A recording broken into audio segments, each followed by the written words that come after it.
হরে কৃষ্ণ। আপনি কি জানেন মানুষের মনই হচ্ছে পরম বন্ধু এবং পরম শত্রু। মানুষ যে কষ্ট পায় মনে মনে, কেননা তাকে কোনো না কোনো কেউ না কেউ কোথাও না কোথাও কখনো কখনো বিচ্ছেদ করিয়েছে, কখনো কখনো দুঃখ দিয়েছে, কখনো কোনো অপমান করিয়েছে। তো এই যে কারণ, সেই জন্য সে দুঃখ পেয়েছে, মানছি কিছুক্ষণের জন্য।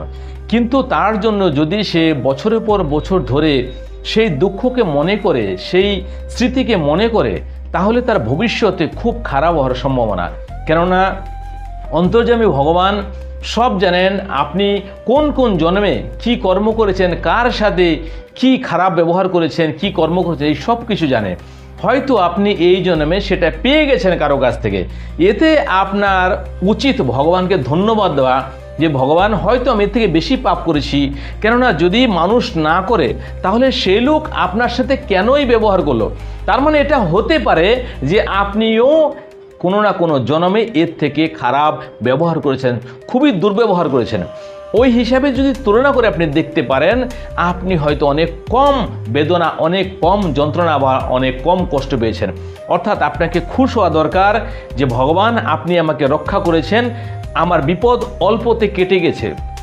সেজন্য সেই লোকগুলোর প্রতি আপনার কৃতজ্ঞতা স্বীকার করা উচিত যে তোমরা আজকে আমার আপন বলে হয়তো আমাকে কম কষ্টতেই বুঝিয়ে দিয়েছো বা আমাকে কম কষ্টতেই মাফ করে দিয়েছো।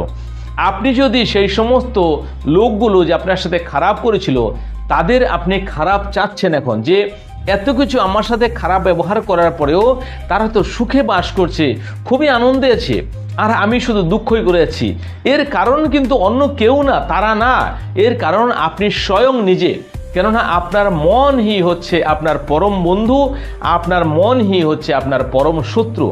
আপনি মনকে কন্ট্রোল করুন, মনকে বশ করুন আপনার বুদ্ধি দিয়ে, যে এই জিনিসটা যে ঘটেছে আমার সাথে এটা খুবই সামান্য ঘটনা, এর থেকে বড় কিছু হতে পারতো। সেজন্য তাদের ধন্যবাদ দিন।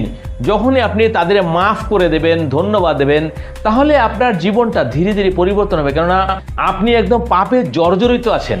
আপনার পা থেকে, পায়ের নখ থেকে চুল পর্যন্ত পাপে ভর্তি, সেটা আপনি বুঝতে পারছেন না।